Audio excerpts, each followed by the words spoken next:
Hello!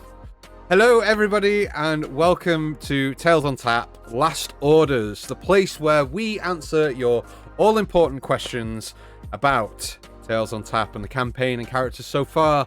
We hope that you're all doing well. Thank you so much for everyone joining us this evening. Tonight's our inaugural Thursday session. It's the first time we've ever streamed on a Thursday, so we're very excited to kind of bring this to you.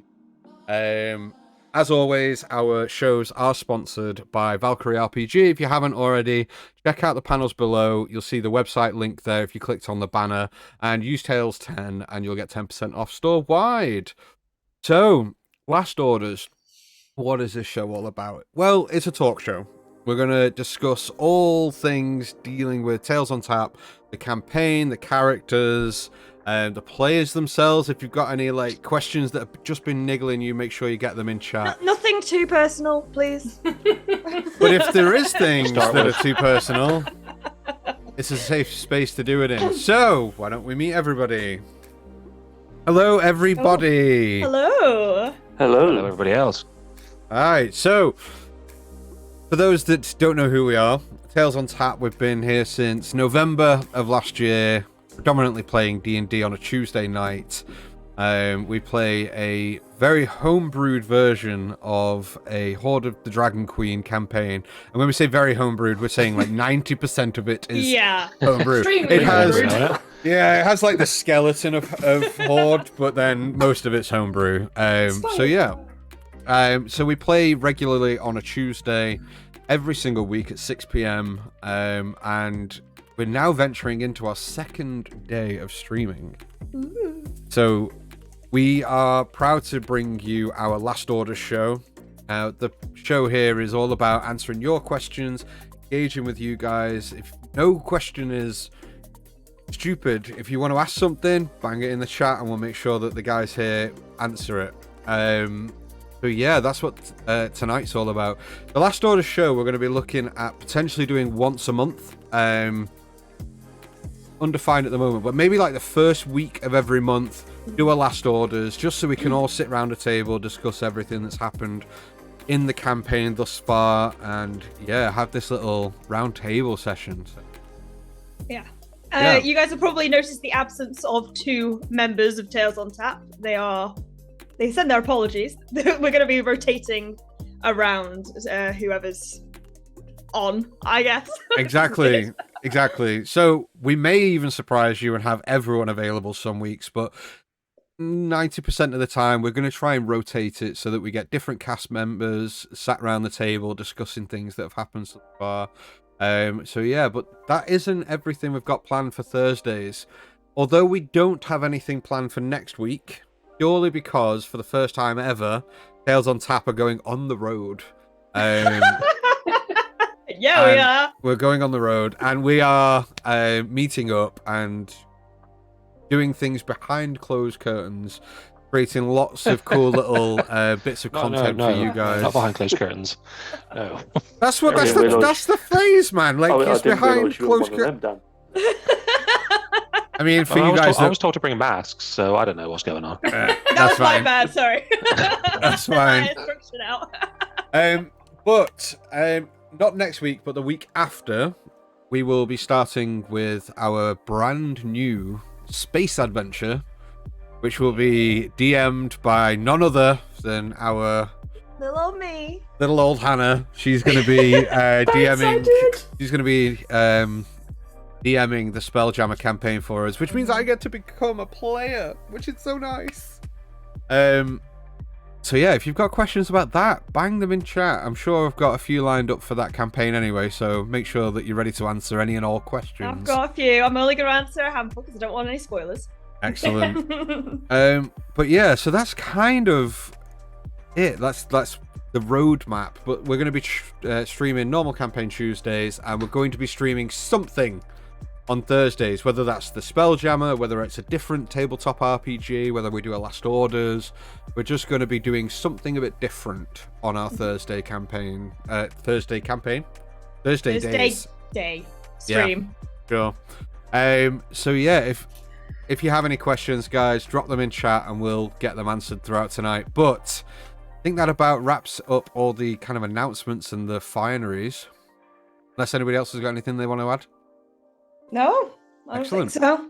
So, why don't we get into tonight's episode of Last Orders?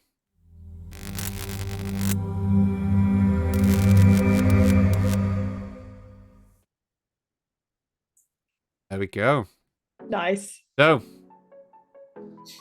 as we've said, tonight's all about like answering questions and kind of fielding these questions that a lot of people don't see behind the scenes, and kind of the conversations that we have as a group after the kind of streams ended. So we're going to kind of come to you all individually first, and just introduce yourselves, introduce the characters you play, and then just give us a little bit about either your D&D history, your Tales on Tap experience, something. So Dan, if we come to you first. Oh, I knew you were going to do that. All right, so I am Daniel.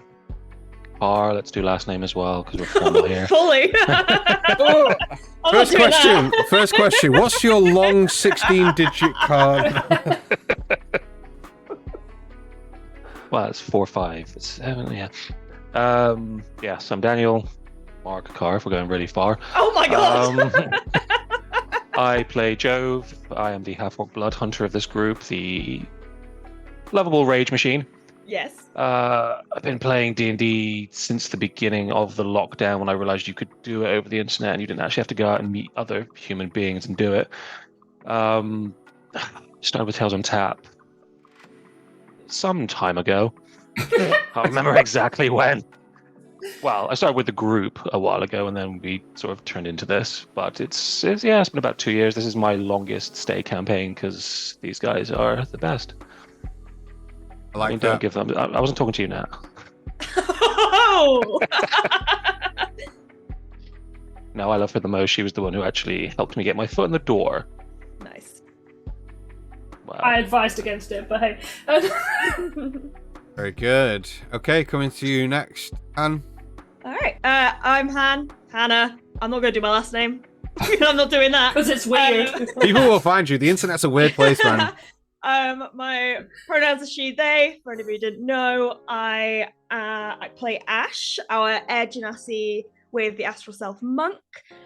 And I joined this group in, I want to say March or April last year. About then, yeah. Yeah, through playing with Dan in another game that we had together, and he introduced me to these guys, and I don't plan on going anywhere. April last year. It wasn't that early, was it? Yeah. Yeah, it was. It was pretty early. And you were just before that. I would say that you were with us from like March, because the campaign kicked off in March last year, right? The end of March. We've been going nearly 12 months already. Yeah. And he was only came an episode or two before you, so a session or two before you. He wasn't that. Are you sure? Me? Oh Yeah. no, No, I was- no, I you would was. say I apologise. No. You weren't. You're right. Chris was the latest. That was my bad. Before me No. wasn't. No. No. I don't know. anyway. So, Continue. Hannah started. Han started at Candlekeep, I did. Yeah. which is like halfway through the first part. That was Yeah. She was about Like Christmas. What? Towards, What? No, it was about the middle of the year. Okay, it was right. like May, June-ish. It was Slow down. Yeah. It was Doesn't about matter. May, June. I mean, May, June. Yeah. That's when I joined. When these guys were in Candlekeep, and I don't plan on going anywhere. That's me. Please move on. okay. Trust the so- note taker, dudes. Steve. I'm Steve. I play Asriel, everyone's favourite-ish question. He is a tiefling. What's the word? Oath of Vengeance paladin. Glad you remembered. Yeah. If you have any more questions, drop them in the chat. Okay. Maybe you'll learn something. The enigma that is Steve. I like that. And Nat, finally, but last but not least. Natalie, again, not going to say my last name. I live in Northern Ireland. I've been playing with these guys for too long. Holy shit. You know where the door is. You're more than welcome. And Feathers I play dies next Feathers. episode. She can't die. She's already proved that she can't die. She has tried hard, but she was a warlock and is now a bard. That was fun. But yeah, I've been playing since the start of the pandemic. Like Dan, I'm a sort of a pandemic convert. Started playing so I could DM for my children. Ended up liking it way more than they did. So, that's me. Excellent. And I'm Dan. I am the resident Dungeon Master here at Tales on Tap. I have the pleasure of running Dungeons and Dragons games for these miscreants. I've been playing D&D and running D&D games now for the last couple of years. Although relatively green behind the gills with a lot of respects in terms of dungeon mastering. I have spent an inordinate amount of time honing those skills and sharpening my craft to ensure that the campaigns that I run are enjoyable for the people that you see before you. D&D's, for me, is one of the most amazing creative outlets that I've ever had the pleasure of experiencing. I come from the cloth of somebody that plays a lot of like role-playing games, especially like console games. So we're talking like Skyrim, Fallout, Fable. If you give me an open world and a fantasy setting, I'm in my element. I get lost. Yeah, me too. Me too. In game or in life? Both.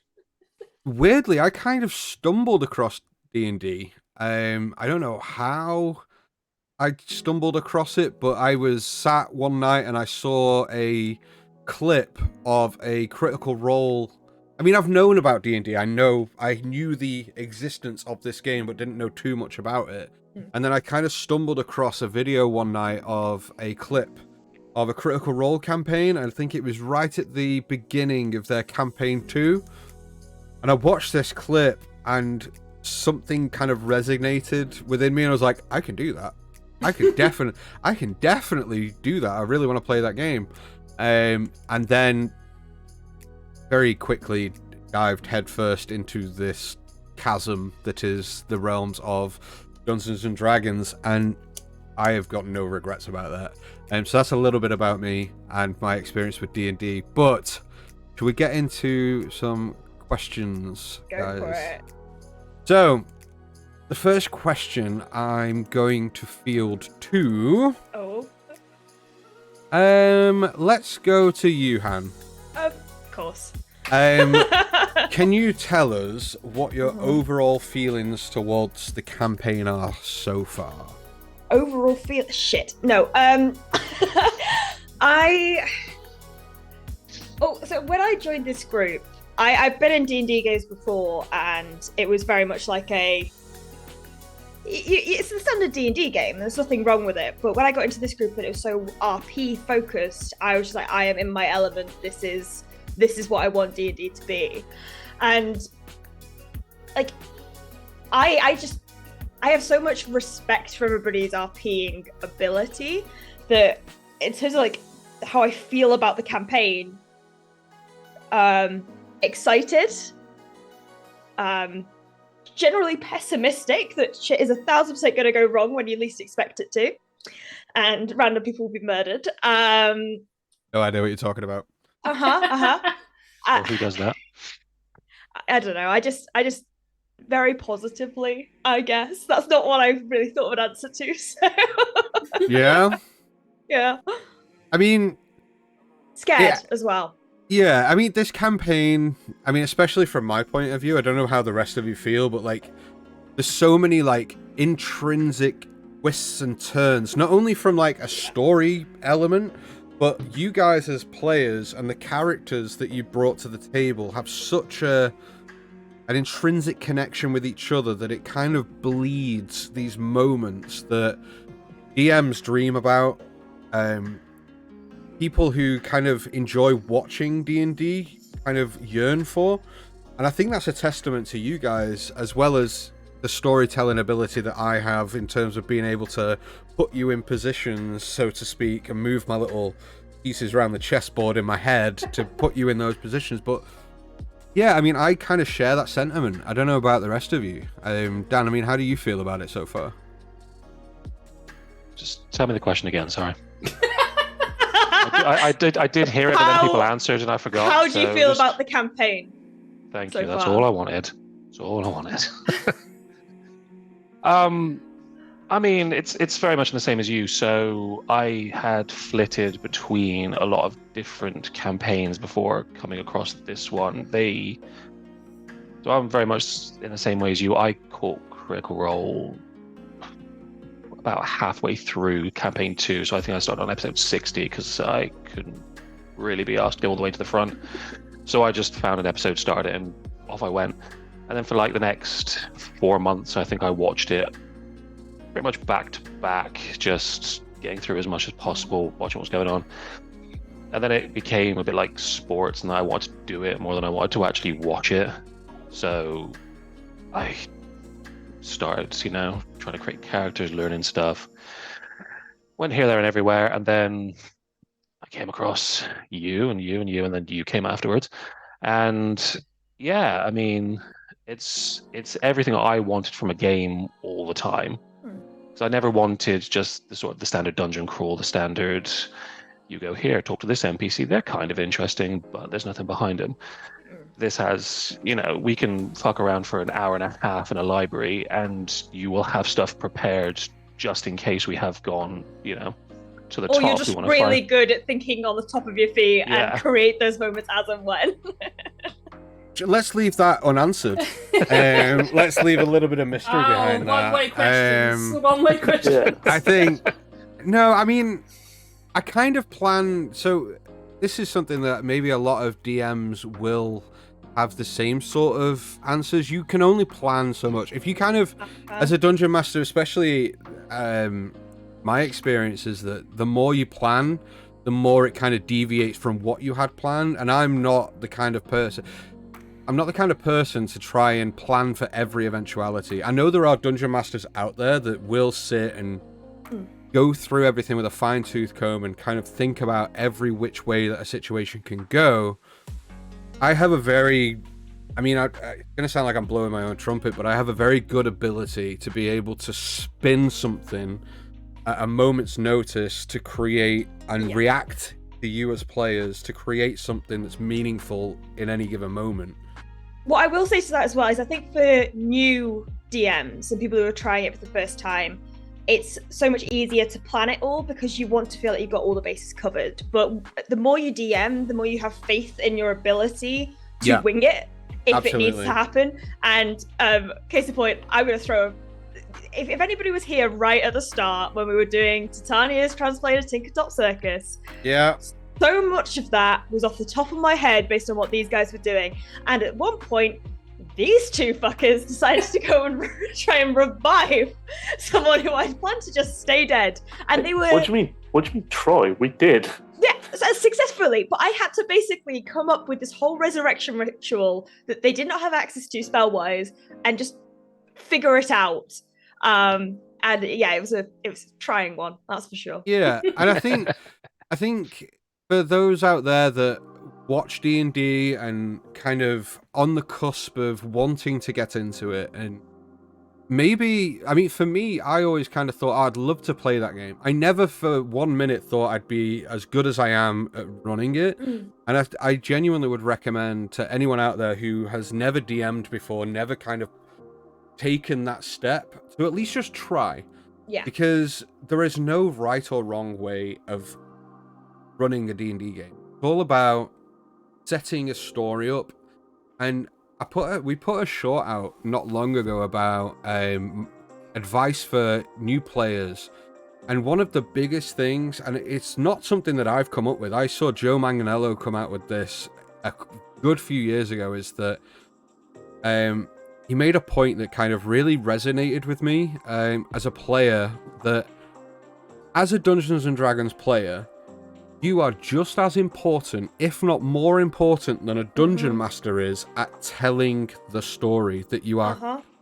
And I feel like for me, as the Dungeon Master of Tales on Tap, I have a real easy job because you guys as players, you take that responsibility with both hands and run with this. And you kind of, you create we are all creating this huge intertwining story together, and it's a testament to not only you guys as players, but your respect for the story that's in front of you, and trying to squeeze every ounce of lore and enjoyment and emotion out of it. And it's amazing for me, especially as a DM, to kind of see you guys do that, especially in one of my games. It's amazing.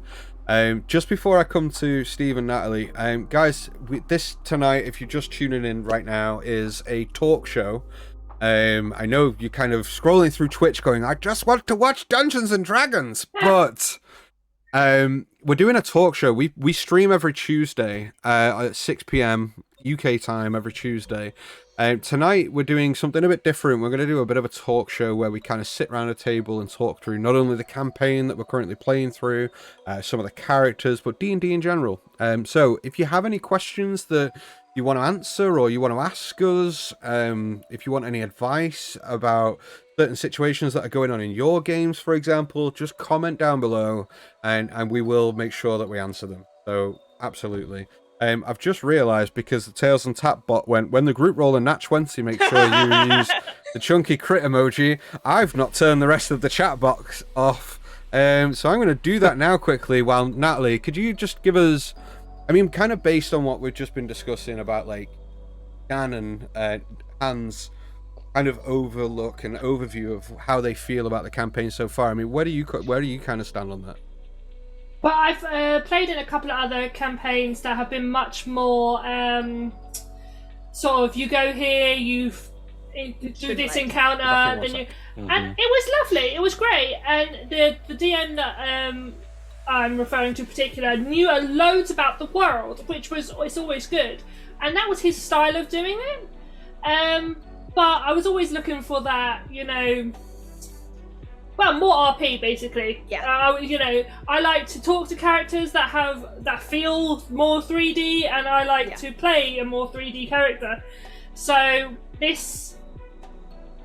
session that just went by, I got lost. Actually, I found that I didn't actually speak lots in the last session, but just watching everyone else RP. I was like watching my favourite show, just seeing and then suddenly it would cut back to me. I'm like, oh yeah, I'm here. So yeah, getting lost in other people's stories has been my what has drawn me to and kept me in this campaign. Yeah, and I think that's, I mean, for me, just kind of on that point as well about like having NPCs to talk to and things like that. I mean, it drives me as a dungeon master, and I don't know how the rest of you kind of see this, but for me as a DM, because of how much you guys not yearn for that sort of stuff, but like you get fully enveloped in that side of this campaign, that for me, I have to, kind of drives me to create much more interesting NPCs than you would just go, oh, this is Dave the blacksmith. Who, you know, and it kind of makes me think about building and designing that world in my head, that for you guys as players, when you kind of experience those things and you stumble upon, let's say, Nana in Baldur's Gate, like this beautiful old lady that owned like Nana. Nana was great. Leave Nana. Well, let's get on to NPCs in a moment, but like, Steve, what's your take on all this? So, I find this group vastly different to what I expected D&D to be. I expected it to be that sort of point A, point B, typical RPG console game. Yeah. Where you've given a job, you go and do it, you get your reward. And some D&D campaigns are like that, and people enjoy them. I have been known to enjoy a good dungeon crawl. But it's almost like I've been pulled in to this world that's so much deeper than you'd imagine by interacting with the NPCs more than just like the surface layer. Yeah. Not only that, but interacting with everyone's characters, learning their backs. Look, what's this do? The whole thing with Clovis's daughter. Yeah. Like, none of us saw that come in. Yeah. And look, how that's affected not only Clovis but the entire group dynamic during that little segment. Yeah. And it's definitely shifted my perception on how D&D is, if that makes any sense. Mm-hmm. Yeah, Totally. absolutely. I mean, I don't know about the rest of you, but I kind of like that kind of resonates with me a little bit. Because before I met any of you, legitimately before I met any of these guys in Tales on Tap, I was playing D&D with a couple of other groups, and I suppose there was always like an element missing. I mean, because for me, you sit back, right, as a D&D enthusiast, and you see games like Critical Role, Dimension 20, High Rollers, and there's this kind of like connection between the players where they all kind of like envelop themselves in each other's characters. And for me, when I first started getting into D&D, a lot of that was missing from a lot of the games that I was a part of. And I don't know if you mind me mentioning this, Dan, but when I first joined, it was me, Natalie, and Dan was DMing. We was playing the Lost Mines. Yeah, we were. Other people, and that was sort of, there was that edge of wanting to develop characters, but it's leaps and bounds away from what this campaign is in terms of that. Yeah, I mean, I would say so. Before we established Tales on Tap and the group that you get to know and love on a Tuesday night, my first venture into DMing was the Lost Mines of Phandelver. And just as it's true to my nature as a DM, it was a very homebrewed version of that campaign. I mean, you will hear these guys make these comments about me as a DM and what I'm like as a DM. What was it, 6 months to Phandelver? Oh yeah. It took 6 months of like going around Neverwinter and. Oh my god!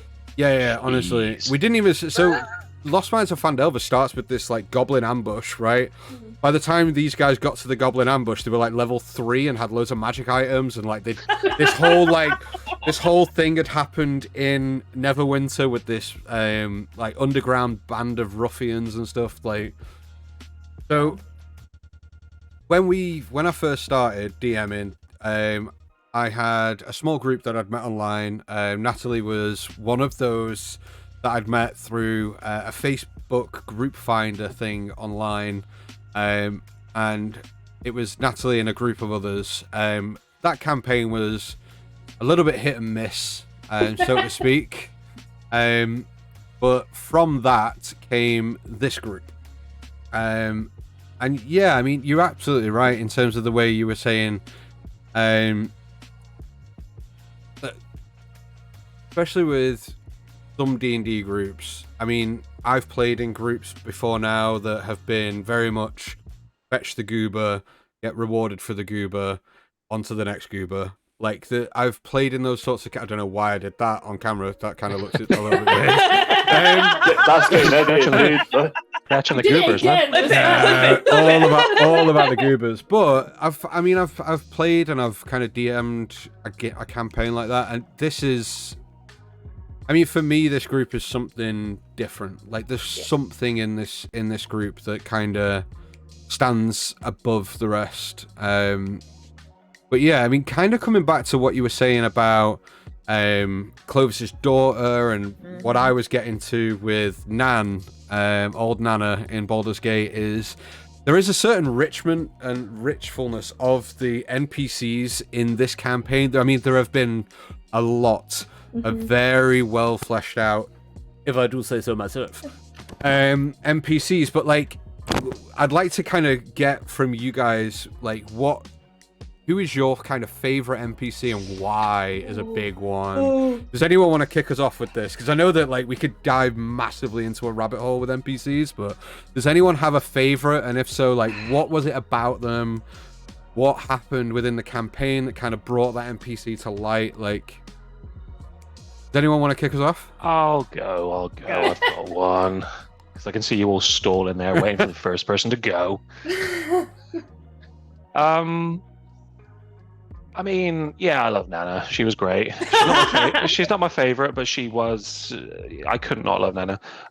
Probably Edredor, the first NPC we probably actually ever met properly when we took a. Dude was a dick. You literally kicked a man while he was down. Like, it's your fault, Steve. That's not my fault. While he was a giant ass robot, he wasn't. Yeah. Oh yeah, he wasn't. He didn't always used to be this way. Wow. So Edredor sticks out above the others to you. Like, what was it about him as an I don't know if he NPC? sticks out. I don't know if he sticks out about the others, but I will always remember him because he was the first one who came with us from a different place to another place and actually went through story elements instead of just being that person we met somewhere and then moved on to meet another person. He went. I can't remember that. It wasn't Greenest. It was the other place. What was it called?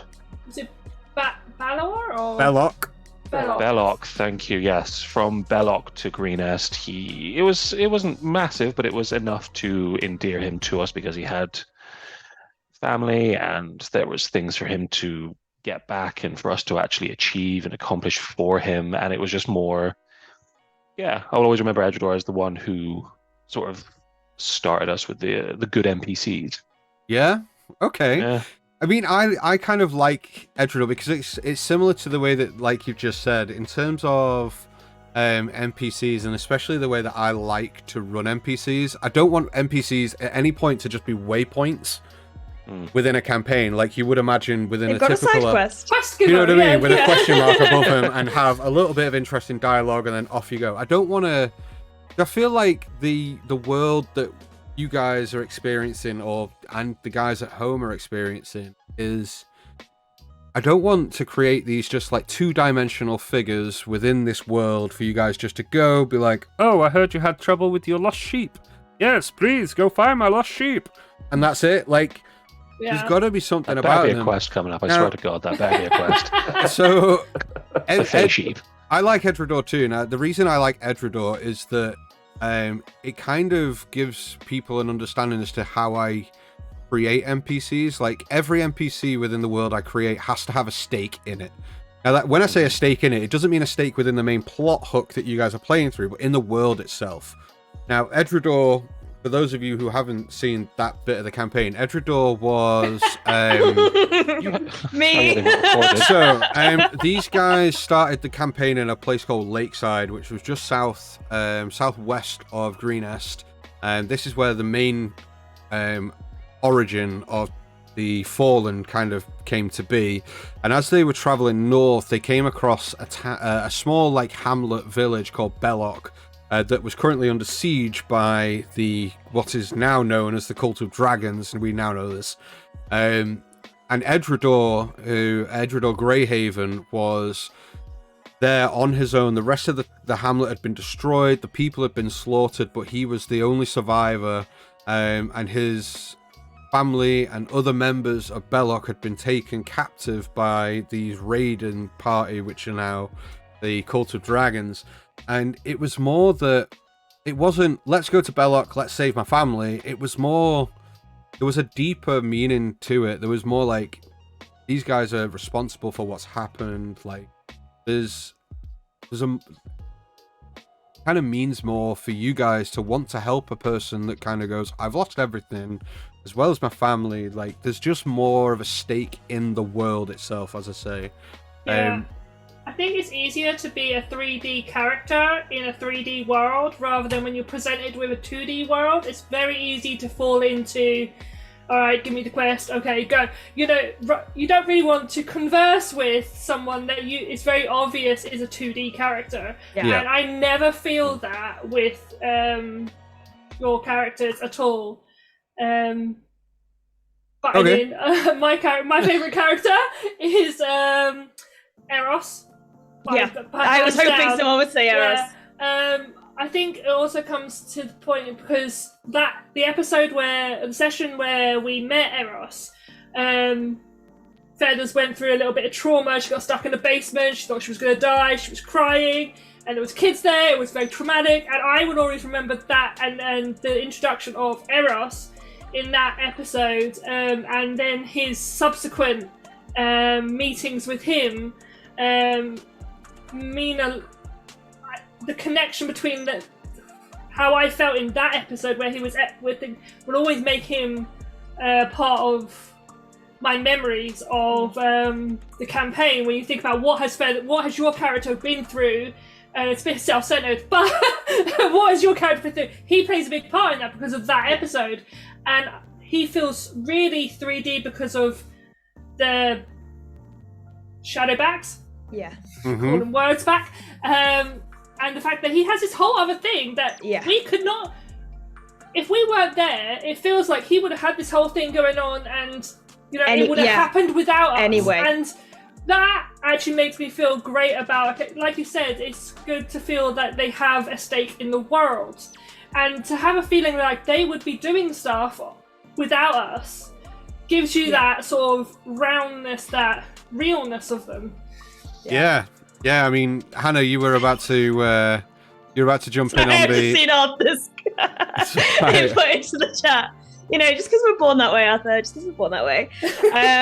Right. So basically, like what I was gonna say, I was hoping someone was gonna say Eros, because of that 3Dness, because of how much he influenced so many other characters, whether it be Jove or Feathers, or just kind of even just through passing with Ash. Just like she didn't engage with Eros much at all, but like the fact that he came from where he came from and made this, and then the Shadowbacks wouldn't the Shadowbacks was such a clever little thing to put in, and then that links me to my favorite NPC, which is Quinn. Quinn Trith. So I have two, but Quinn is definitely that for me, because when we first met Quinn, I was convinced she was a dick. I was convinced that she is an absolute asshole, and basically, like she was really rude to me when Ash introduced herself at the party. But to be honest, Ash kind of liked that. It was kind of like a bit of a oh, she's feisty. I like this. That says so much more about you. Yeah, it does. Sorry, I don't want to talk about it. Listen. But like seeing that and having that link now through the DeVito family ring back to what Eros and Quinn are doing, again, like Nasta said, it makes it feel like there's this whole other world in motion right now. As we're going, that our actions have consequences and they matter. Like there was genuine panic a couple sessions ago about the thought of this NPC disappearing from our sight and rejoining a caravan, because we were like, oh, there's going to be stuff going on. Dan's not just going to cut and it'll be fine. Like there are going to be consequences to our actions. Time does pass for the rest of the world, not just us. Yeah, you have that feeling. Mm-hmm. Yeah, and I feel like that's important. Big shout out to I Am Suarez. Thank you so much for the follow. Welcome into the Tales on Tap family.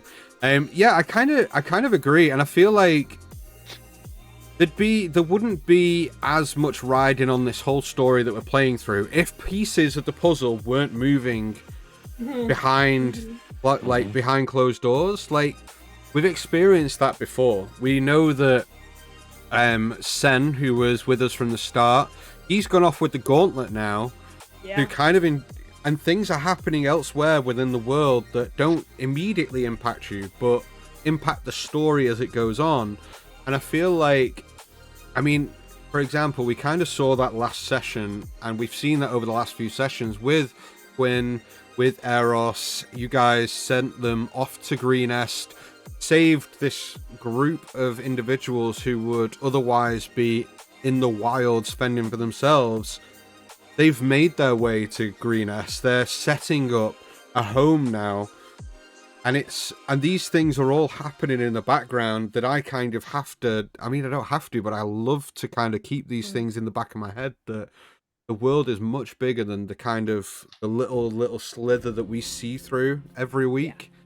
I mean, just on what you were saying about Quinn, I loved Quinn. I loved creating Quinn. I had an idea when so when Chris, who isn't with us tonight, when Chris sent me his backstory when we first started, and I'm kind of gonna let the cat out of the bag a little bit here and kind of give you a little bit of a trade secret of how I like to run games and campaigns and stuff.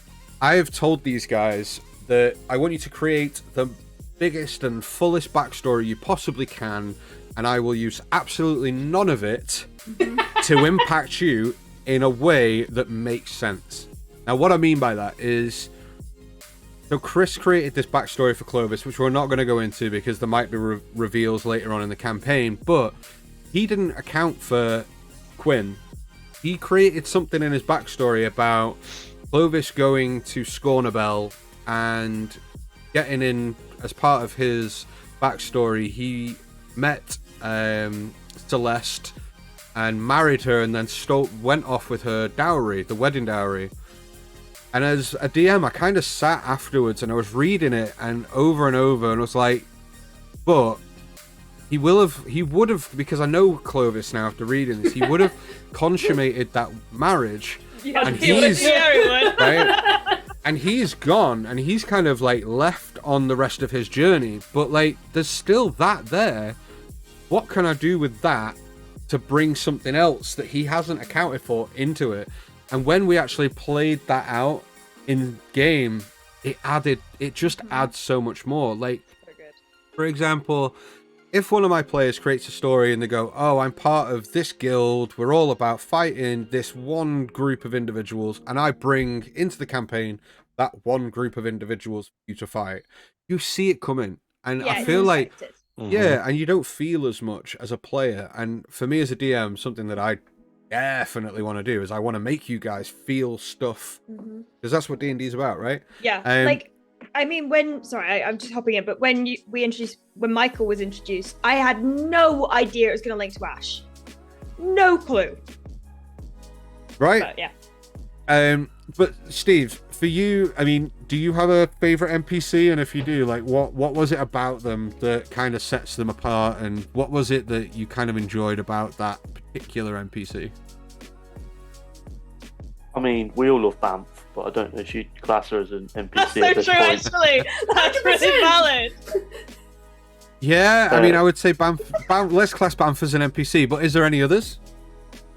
I would say, is it Darlin? Darlin? Back in Greenest. Yeah. Like, I was on the fence between the two, to be fair. the guy, we show up at the worst point. We're there no more than, what was it, a couple of hours, and then the city's under siege. Everything is burnt down, everything of value taken. And the next day, he's like, well, gotta get on with it, and starts trying to rebuild his life. And that's a very real thing that people do, and that made him a lot more relatable. Yeah, as absolutely. a real person. Yeah, I mean, this poor bloke had just undergone a siege, like you said, and then this like motley crew of traveling adventurers just rocked through his door. And I mean, something I loved about that character in particular is that, again, kind of feeding into the fact that he had a stake in the world, and about what we said about the pieces moving behind the curtain, so to speak. Darlin for me was the embodiment of sunny optimism with a sense of realism as well. So it doesn't matter what shit you kind of throw at him, he will always try to make the best of that bad situation. Something happened during the siege and the roof of his tavern was burnt through and created this like hole in the roof that would otherwise be costly. And through a conversation with you guys and going, oh, well, you know, like, it gives it this open air feel, like it's an ambiance, like maybe you should look at this thing called the skylight, and it leads natural light. And then all of a sudden it kind of like leads us down this path that this guy going, yeah, like, let's look at the best of the bad situation and let's make something good about. And Yeah. I feel like there's a lot of NPCs that try to do that in this world, but there are a lot of NPCs that don't. Which kind of just want to touch on that. Like, who's the one NPC that you guys don't like? The one that it could be someone you faced as an enemy, it could be someone that's like scorned you in some sort of way. Brachus on me here. Yeah. Brachus. Okay, let's go into Brachus. I think it's gotta be Bonmir. Okay, so go on. So what? No, I hated Brachus. No, I would. So go on. You tell everyone still why he kind of hit that nerve for you two. Well, so it was like, sorry, Dan, do you want to go first? No, it's fine. You've already started. Carry on. Basically, like for me, Brachus, I hate him because you played him so well. And he is this, in my opinion, despicable human being who, when there's these potential ties to the cult, doesn't surprise me because that's something you shaped him to be. I think for me, it resonated with his hatred because of the like faux marriage and business relationship between Quinn and Brachus. Yeah. I think that's what really like made me hate him the most, was because he saw himself as this all-powerful and basically just saw Quinn as a means to an end, if not just a tiny little stepping stone, and didn't appreciate her for what she was. And after that, like that underestimation of her, to have her now be absolutely fine, like, well, hopefully, like settling down in like a tavern in the Never Fell In. The Never Fell In, yeah. Never fell in. That's the bit that hit me. It was the relationship dynamic between Brachus and Quinn. Okay. And what about you, Dan? I mean, so Brachus. I mean, yeah, he's a bad guy. But for me, the thing about Brachus was when you realize what he is. To me, he's not here to defend himself. But he is Clovis without the moral code. So he is just as charming, just as magically apt, just as able to do the things he does, but he does it through a lens of, I'm going to achieve everything I want. I don't care who gets in the way, who does what. Yeah. He is Clovis's other side. So he is what he could be if he just went, fuck it. I'm going to step on every single person, get every single thing, do everything I want. And yeah, it's just being Jove in the campaign. He doesn't like people like that in of himself. And then there was the whole thing where he tried to murder fucking Clovis's daughter, and that did me in as well. I couldn't. Yeah. I'll never forgive myself for hitting him with my shield instead of my axe. I never will. I'll never get over that. I mean, Going off. go on. Sorry, Dan. Steve. Go on. No. Just going off what you were saying there, player Dan. The fact that Brachus was Clovis' other self. If you remember back to the start of the campaign, right when we were in Greenest, that reveal with Clovis, I won't go into the details because that's coming up in our recap videos, if I'm right, Dan. Which we got a lot of this will be in the recap, so... Yeah. So, it was quite a big reveal for everyone who was at the table at the time. But it wouldn't surprise me if Clovis had chosen a different path at that point and ended up more like Brachus. Mm-hmm. Yeah. So you three are kind of all together that he was the one that sticks out as the one that you don't like the most. But not that you don't like, but like as a villain. As a villain, yeah. Yeah. Yeah. Okay. I mean, I still want to hunt him down to this day. Like, I would if I say could. that. So who is it for you then, Steve? I would say, I can't remember his name, but that blue half dragon. Yeah, Langdedrosa. Langdedrosa. Purely because we did play right into your hands. Because I've played this campaign before, but it's so homebrewed, I have no clue what's going on. I genuinely didn't know he had a name. With that spear, we played right into their hands. So you knew exactly what you were doing when you left that sphere there. Yep. How it would impact, and obviously the consequences that I think we discussed it in game, but they were moving east or north, and all of a sudden they decided, fuck this, we're going west, and we're like, oh shit, that's them going, yeah, we've done that, we've done a bad thing here. Yeah, I mean, Langdesrosa was cool, man, and I'm kind of going to come back onto Brachus in a second with my own opinion on him, and because I personally love that NPC. I love that NPC, but Langdesrosa was a cool one because, like you've just said, like there was something afterwards that, again, for me, I don't just want to have them go, oh, here's a big bad dude for you to fight, cool. Then after you kind of fight them, there's no consequence to that other than losing or winning a fight. I feel like that's very cut and when dry. we saw them afterwards in that the hatchery, Yeah, the caves. like that made that fight even more personal at that point. Right.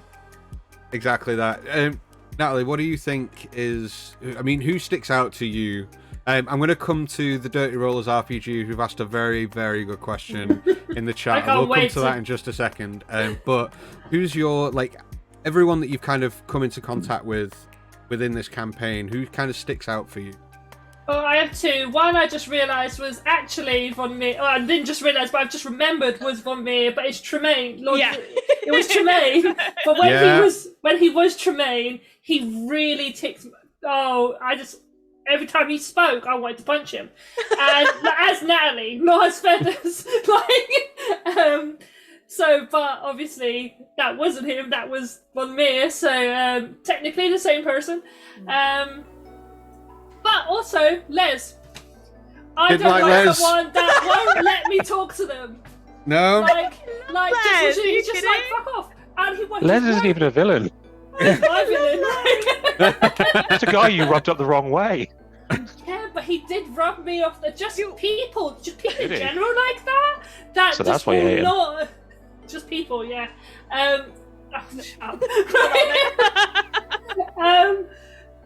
Yeah, people like that won't listen to you when you're trying to explain yourself, when you're just trying to when they're just being a dick for no reason, and they're just going to carry on being that way.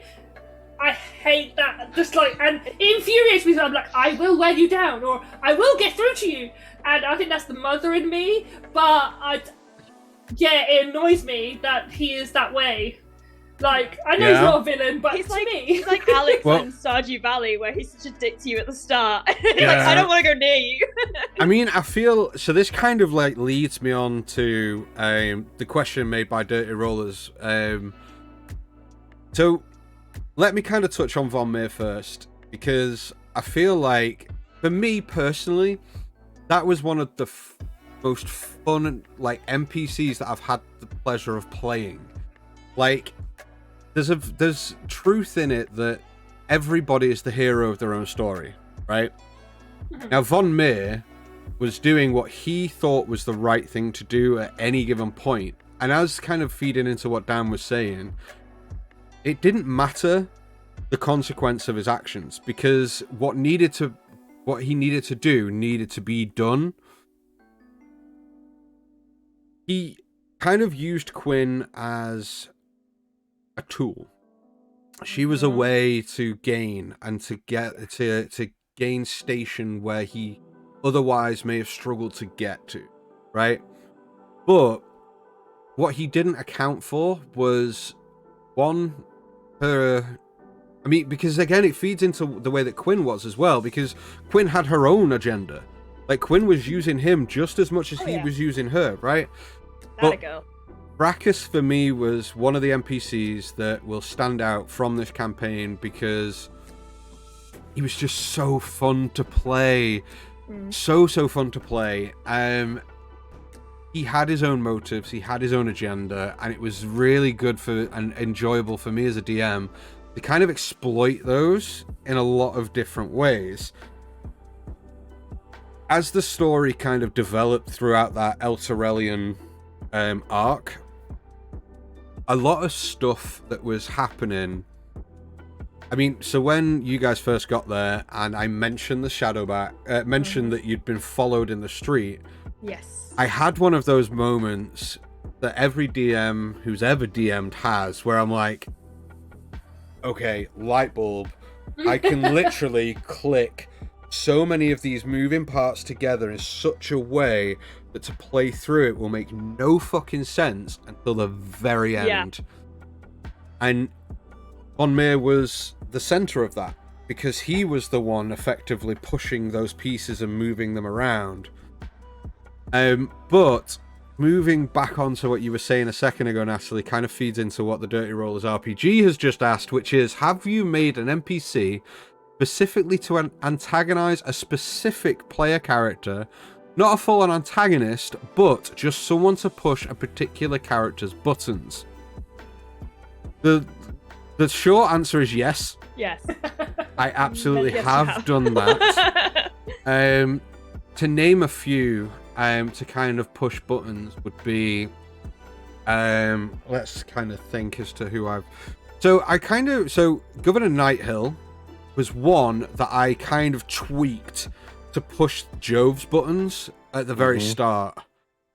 Because, and this is something that, again, I'm going to let all the trade secrets out here, but I try to use NPCs in a way that I can use them to impact players, right?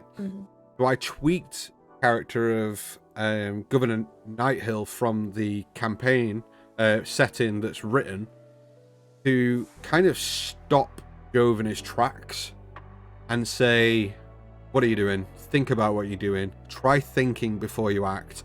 To try and change and antagonize Jove, not in a way to try and like piss him off, but try and invoke him This is Jove. as a character, try and invoke Jove as a character to think more and to kind of like look inwards. I've also made characters just to be dicks to people. There have been players, there have been NPCs in the campaign that I've made like that. Les is one of them. Now, Les, I didn't create to be that way, to go, I'm going to create this NPC to antagonize them. I made them to be the kind of NPC that won't answer questions. Well, because this group, and again, as I'm sure you've all seen, this group's like to know a lot of information. They want to pry, they want to ask questions, they want to know every bit of facet of information, whether that's from an NPC or about a situation or anything. And this group have an ability to try and ask people the wrong questions at exactly the right time. Les, I put in here purposely to not answer those questions, because he has no reason to answer your questions. He doesn't know you, you don't owe him anything, he doesn't owe you anything. It wasn't to purposefully antagonize you, but knowing full well that you guys would be like, oh, I'm going to ask you these questions. He'd be like, fuck off, man. Like, I don't need to answer your questions. I don't need to tell you anything. And by doing that, evidently rubbed feathers up the wrong way, because you guys were like, fucking hell, this guy's just being a dick. And it's not that he didn't like you or didn't. It was more like he just didn't owe you anything. Like, he didn't owe you. He doesn't like us now. It And Anthony definitely doesn't know you. He was very close to getting murdered. It became Feathers' mission. Like, from the, I'm going to keep my eye on him. I'm going to get him to talk. It's like, she really wanted. Now I know that bitch is so fucking burned. Right? But it's not that I create these NPCs to purposefully antagonize you. I create some NPCs. I like. Let's kind of like Alfredo. For those of you that don't know, Alfredo was the Dragonborn NPC from Candlekeep that was just before we went live and did the live stream. He was connected to one of our older players, Alex. When I was creating him, the guy that you guys stole the book from, I was, again, similar to the way that I created Les. He didn't want to answer questions because it wasn't that he didn't owe you the answers, just the belief system that Alex's character had, he just didn't fall in line with those beliefs anymore. and his complete view system changed, and it wasn't to like antagonize you guys, but it was more that I wanted to introduce a character that you guys were expecting to be like, oh, this is Alex's character's good old friend. You know, Vito, like, and Vito's friend wasn't his friend. Do you know? He wasn't. Yeah. But you say he was a dick. He wasn't a dick for being a dick's sake. He was more. He was just a dick for a genuine reason, but still a dick. Yeah. The whole "don't meet your heroes" thing. He was this idolized this guy, and then he meets him at Candlekeep, and then he's just like, "Yeah, you're an idiot," and he's just like, "Oh, you just saw Alex just go." Oh no. Yeah, exactly. So just while we've got a moment, just before the next question comes flying at these guys, for those of you at home watching, thank you first of all for stopping and sitting with us. Tonight's a very different approach to what we normally do. We stream every Tuesday at 6 p.m. That's our normal campaign day, but tonight we're doing a Last Orders show, which is a bit more of a round table where we want to get you guys involved. So I want you guys to like ask us questions. If you want advice on games that you're currently playing in, if there's a topic that you want us to discuss, try and steer away from hot topics like the OGL, because we don't really want to dive into that. Like, yeah, we've only got so long. But if there's certain things that you want us to discuss, by all means, drop us a message in the chat. An interesting question in from Paladin Society right absolutely, now. Yeah. we have, and it's definitely something that I want to dive into with a bit more of a fine-tooth comb. And I'd be interested, actually, looking at the question as to how you guys would feel about this. So the question being, a great DM always creates NPCs whose interactions are dependent on the player character's personalities, interests, strengths, and weaknesses. That happens here, as in. You are absolutely agreeing, and that's kind of what we were saying, that the way that I create NPCs is for that reason exactly. Have you ever had an NPC pass through the game that you meant to have meaningful interactions with the group, but it just never happened?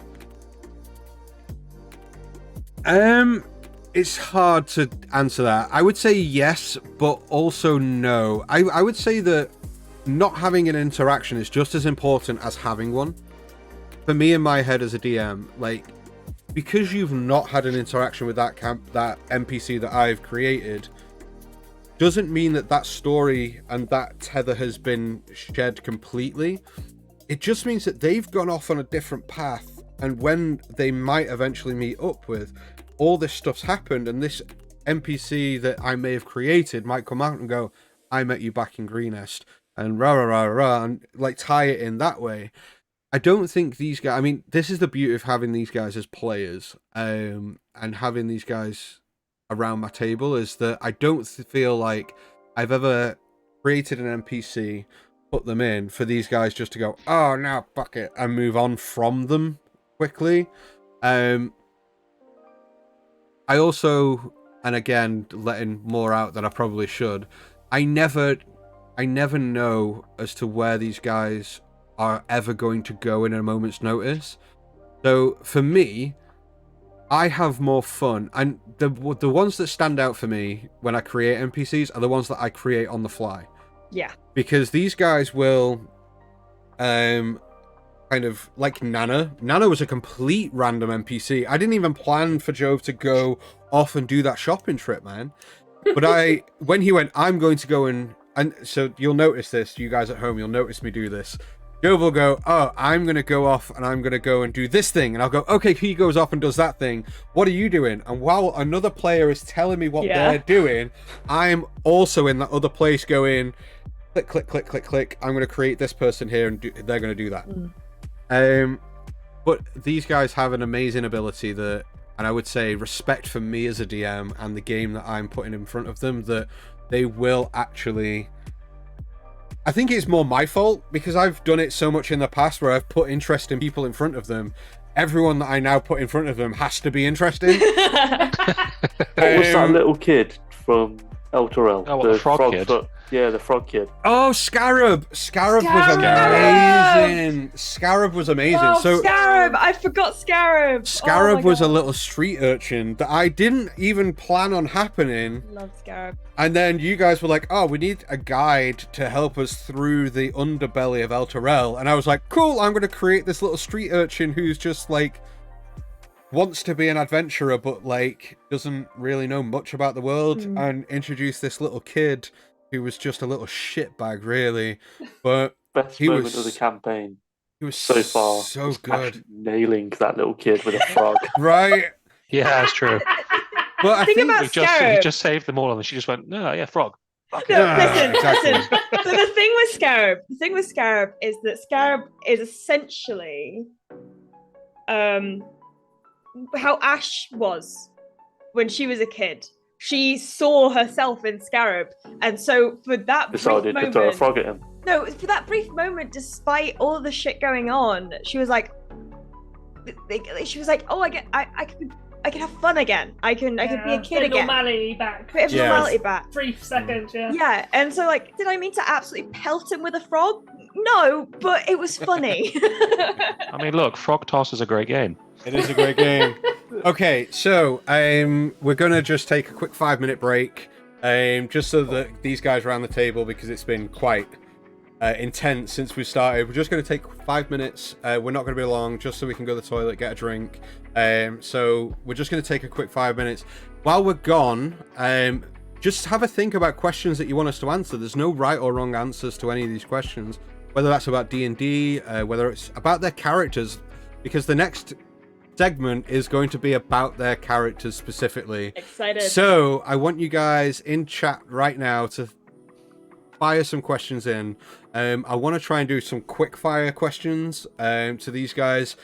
So for you guys at home sitting and watching, I want you guys to, while we're on break, to think of some questions that you want to know about the characters. So we have sat at the table currently Jove, Ash, Azriel, and Feathers. I want questions about those characters specifically. Ask them in chat. We're going to be back in about 5 minutes. All right? Cool. See you in 5. Yeah.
Hello, thank you so much for sticking with us in the break.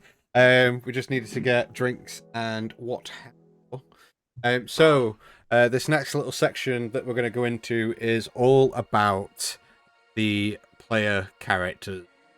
Some hot topics that we need to discuss first and foremost. I'm gonna kind of go round the table about this. Let me find my character question. There we are. Okay. Okay. This is a really fun one. And it's kind of, you've got to toot your own horn a little bit, but you have to think about other players as well. So, the question being is, what has been one of the best character moments for you, in your opinion, for not only yourself, but for another character around the table? So I want to think about your best moment for your character and a moment from another player. So if yours is easy, Hannah, we'll come to you first. Best moment for both me and another player, I think, was the conversation that Jove and Ash had literally on Tuesday. Yeah? Yeah. I will take that.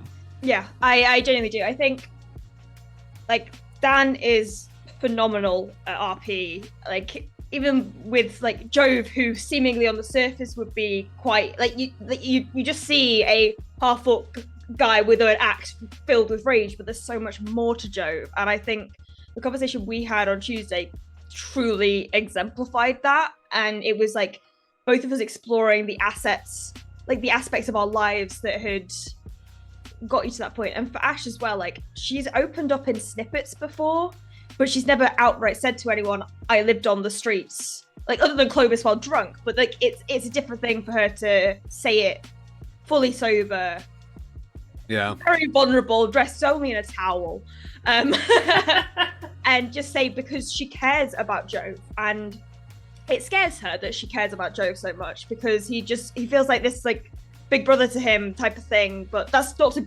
friend zone Jove, but it's like one of those things where it's just like, damn. It's like she knows he looks out for her, and so she's letting herself accept that, and to also look out for him in turn. Okay, I like that. Okay, so here's a question that's just come in, but we'll go around the table. But we have 3 on the back. We have 3, and all 3 will be answered. Don't worry. But I'd like to go to Steve. You can go next. So I want to know what your favorite moment was for your character, and one from another character that either is around the table or isn't.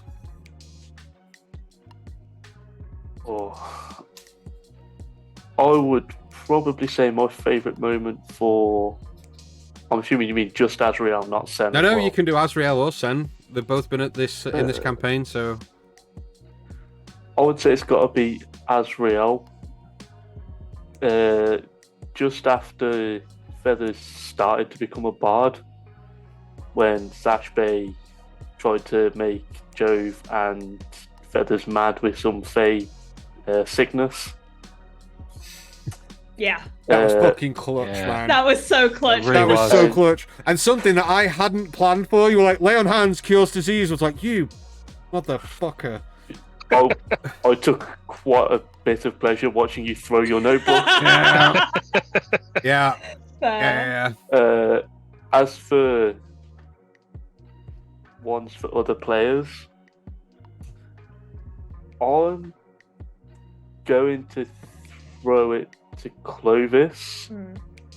The whole interaction just before we went to face Von Mia, that little conversation with him and his daughter just before that, where they both kind of knew but didn't say. Yeah, that was dope. That was so good. To be fair, that is up there for me 1,000% as well. Like, that's the not to take Clovis away Quinn thing. From Ash and Jove, that section. No, But of course not. that's already been said. So Yeah, okay. Dan? I mean, to piggyback off Hannah's, yes, probably the recent Woodhouse conversation we just had, only from the sense that he has, for the longest time with the group, tried to put more out there than just the surface level bluntness and straight to the point way he is. Ash is one of the first people he feels like has ever actually accepted him for who he is and how he is, and has actually said it outright instead of just sort of insinuating it through being around him. Like, he trusts everyone, but he's never quite sure if they're just being with him because he can bring the muscle and the back bit, whereas We can bring the muscle. That's his new tagline, 100%. Joe brings the muscle. Brings the muscle. Oh, that fucked me up. That was great. Sorry, go on. No, it's funny. Yes, he does it. Yeah, it's genuinely the first time anyone is sort of, he has told people about Waterdeep, and the fact that it's taken a very long time for him to adjust from what he used to live like to now, and even now he doesn't really understand anything or why it should be. So that's up there. Is probably my favorite joke bit at the moment. As for someone else, I am going to. It was actually another player interaction. It was with me and Feathers when we were in the cell during her return after she had gone full Dark Feathers. And I like that. yeah. Well, I mean, I can't call her Black Feathers, can I? Nope. So Dark Feathers, when she had come back from that, she was in the cellar. We'd had her there for a few days. We've always butted heads as a characters. I don't think we're ever not going to. And it was one of the first times we'd ever actually had a proper conversation. She was in chains, so there was no choice. But it was one of the first times that he'd actually sat down and laid bare what he actually felt to Feathers. And it was nice. And we actually made some headway that day. I like that. Natalie, what about you? What's your favourite character moment for you and for another player? Well, for Feathers, it was actually that same conversation that she had with Jove. It was the first time that she'd kind of been honest with him in any sort of way. And He knew it. it was the first time she had been fully honest with any of the group, in fact. She's very closed book. The party don't know much about her backstory at all, but that was probably the most open she's been. And when she admitted that she had been scared of Jove at that point, was the most vulnerable she had been with the group as well. So that has been my favourite part with Feathers completely. I was thinking of the same conversation with Clovis and his daughter as she was walking away in the Narrows, as the part where he actually got choked up. Yeah. I literally had tears. It was like, tears as well. Yeah, it was beautiful. It was a great bit of acting, a great bit of everything that comes before it. It was a culmination of things, and he was so committed to it. That he made us all feel all the things, and which is great. So yeah. I like all of those answers. All of them. I'm going to give you my favorites of each player, and you're going to know why I've chosen these moments, and it's purely because I have my DM brain on, as I do always. So I'm going to go through each player individually.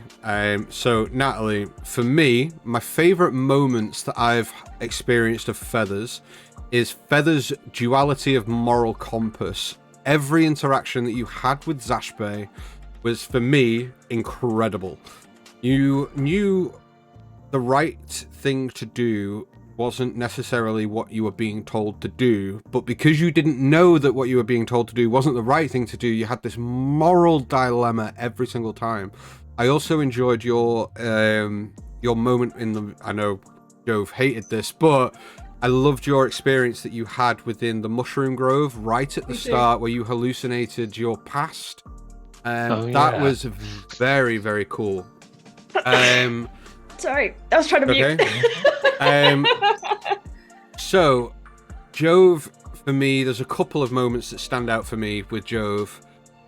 One was right at the very start of the campaign. The experience that you had at Lakeside, I think it was like the third session we were in, and you met an orc who was running the tavern there, who used to be part of your clan, who was telling you that, like, just because you're from the clan doesn't mean you have to be from the clan. Like, there are other things out in the world. So that was one of them. And then another one is your interaction with Eros outside of El Terrell. That, for me, was one of the standout moments of Jove kind of coming to the understanding that and I think it was like a kind of stepping off point for Jove in his character growth, was that, okay, so this is now 2 half-orcs of my clan that I've met, and both have told me completely different things from the teachings that I know. They were 2 very, very good interactions that for Jove. Clovis, I mean, everything to do with Clovis and Quinn. Yeah. Like, that, for me, kind of amazing storytelling. That was amazing. Steve, for you, I have a couple of different moments. I think so the difficulty with you, Steve, is that you play these characters that are enigmas within themselves. I mean, even I, who know most of the backstory of both of the characters you've played, still have no fucking clue who these individuals are. But for me, 2 of the major standing out points for me is that the selflessness of Sen was something that sticks to me even now. I mean, Sen's no longer a part of this campaign, but this guy will put himself in front of a burning building, will send himself to his inevitable death for the safety of those around him. Sen, for me, embodies that entirely. They're 2 of my standout moments for you. I'm just going to say Sen's goodbye for that as well. Sen's goodbye. Yeah. Sen's goodbye, again, was another standout moment. Michael, we know very little, again, about Michael. Again, some of the cool moments that he's had that I've really enjoyed, when the fight with the caravan happened with the owls, and he turned to Clovis, and there was this other side of him that nobody's seen yet. That was really, really cool. And with Ash, there are a number of moments that I kind of enjoyed seeing from Ash. The one where she, for all intents and purposes, became somebody else entirely when you guys went to the ball. That, for me, was amazing. And amazing to see that you had that versatility as a player to kind of bring that side to Ash. Yeah. I also then enjoy moments that make you guys feel stuff as players, right?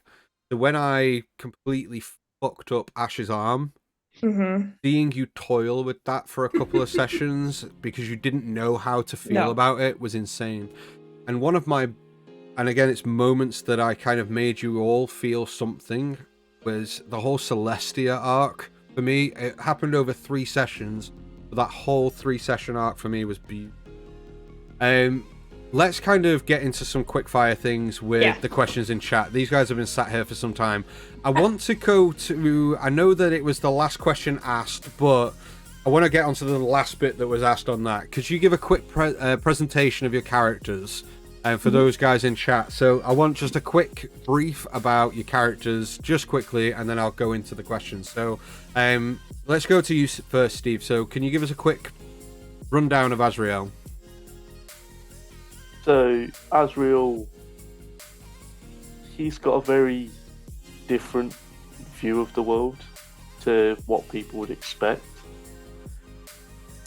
A lot's happened to him, and he's turned his back on it for a while, and that sort of changed how he is now, being almost dragged back into this life. Especially in the last session where he said he's not going to make it back to his wife's grave like he normally would. That had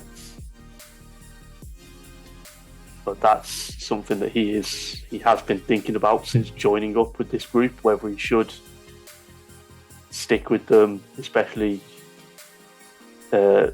given,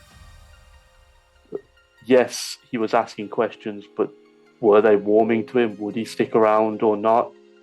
Was something that was going through my head as the player playing Azrael. Would he really just stick around with these people?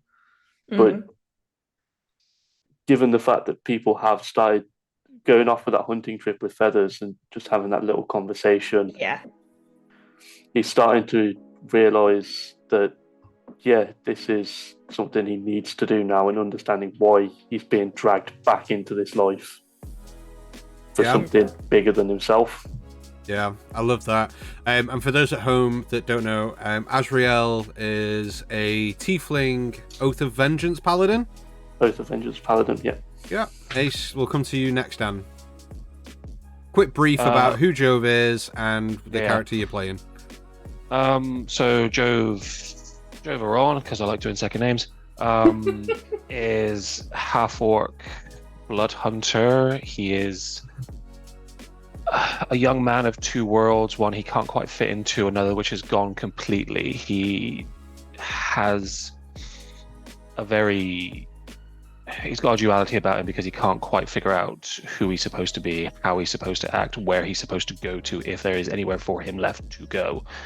He's very much a lost soul, almost a survivor of a very big calamity to himself and everyone he ever knew. And that's him. He's just sort of a wanderer at the moment. Okay. Hannah, can you give us a bit about your character, please? Yeah, so I play Ash, who is an Air Genasi Way of the Astral Self monk.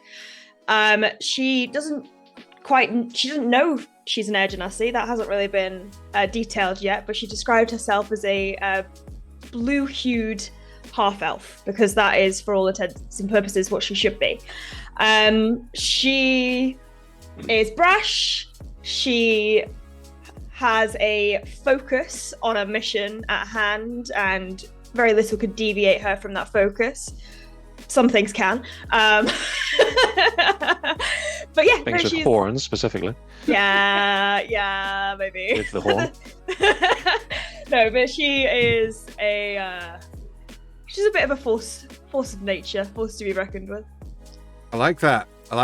And last but certainly not least, Natalie, could you give us a bit about Feathers, please? Okay, so Feathers is an owlin. Her story is very much one of two parts. So she started off as a warlock, but life kind of happened to her. She didn't make very many decisions. She wasn't a warlock down to her own decision. That was a pact that her parents had made to save her.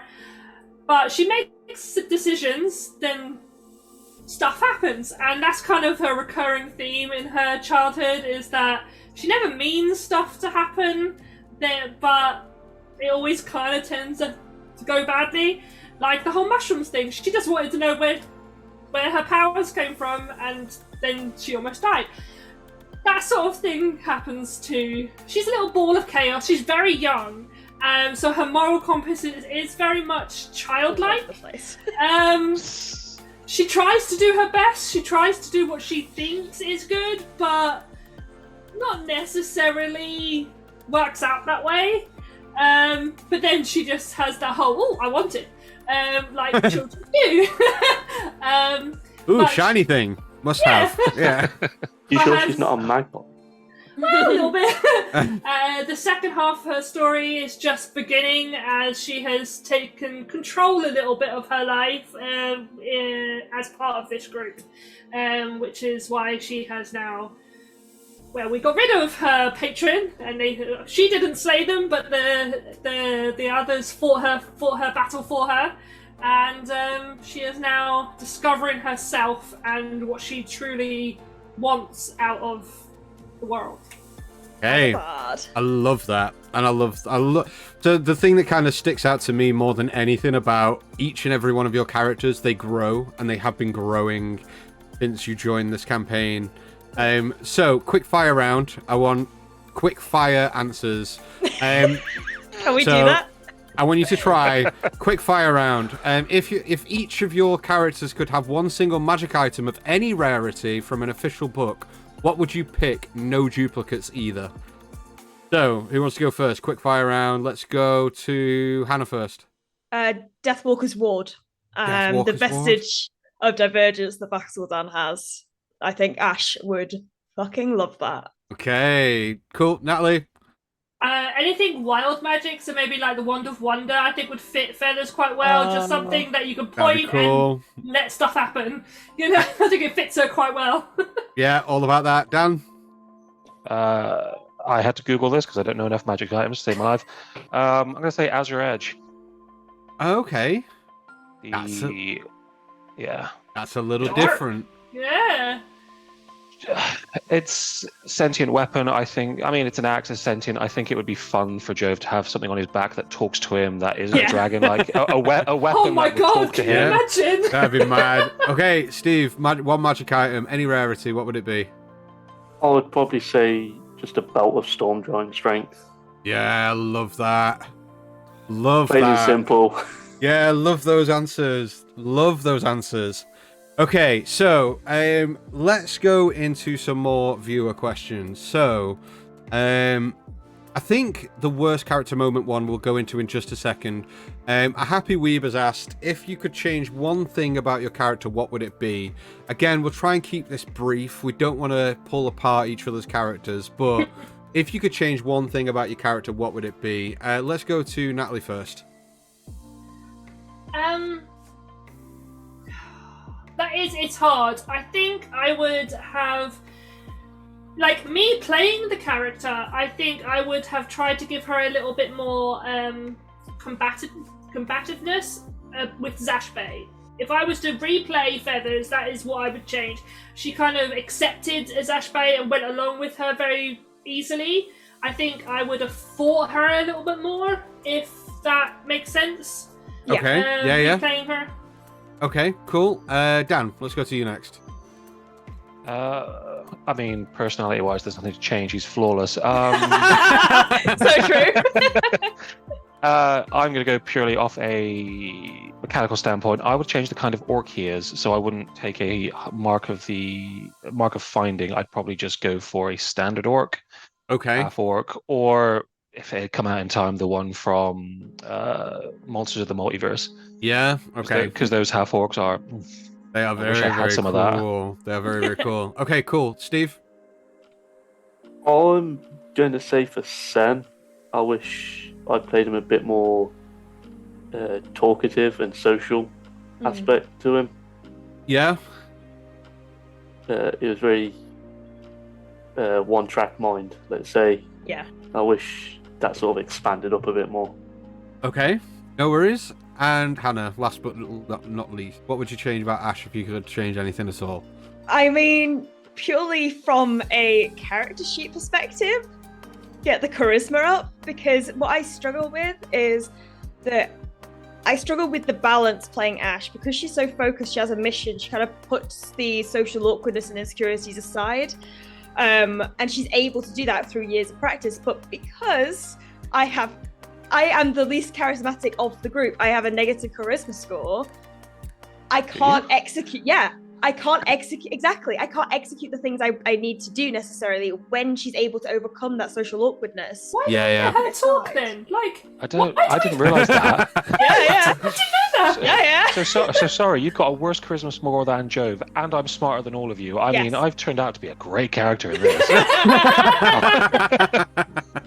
Okay, let's move on to I Am Suarez. Their question, in fact, beyond asking for a quick presentation. What do you think your character's worst moment was? The lowest of the low. Let's go. I mean, this is difficult, but what do you think your lowest point was as a character? Like, the lowest moment, like mistakes you've made, things you may have done differently now. What was the lowest thing you've done? I'm not going to come to you, Natalie, because there's a whole string of stealing of things from innocent people that we could probably go into. That's just her character arc, really, and it's just steadily down. Let's go. Dan, let's go to you first. What's the lowest? Yeah. What's the lowest thing what's the worst moment with Jove? What's Jove's All right, worst moment? So I've got two, and they're personal to me because, and I've already mentioned it once, the fact that I didn't go with the axe when Brachus had Quintrith by the back of the head. I will always regret that I didn't just go for his fucking arm and try and hack it off. Yeah. That's gonna stay with me to the end of this campaign. Probably the lowest point, at least from a character perspective for him, it is when Nighthill basically cornered him after he was just raid the camp and basically talked to him down from, basically broke him down and said, you can't just be doing this, even though everyone decided to do it the session afterwards. He said to him, it was then the point where he could no longer be who he was and had to start being someone more intelligent and more thoughtful towards everything. It's probably his lowest point. Hey, let's go to Hannah next.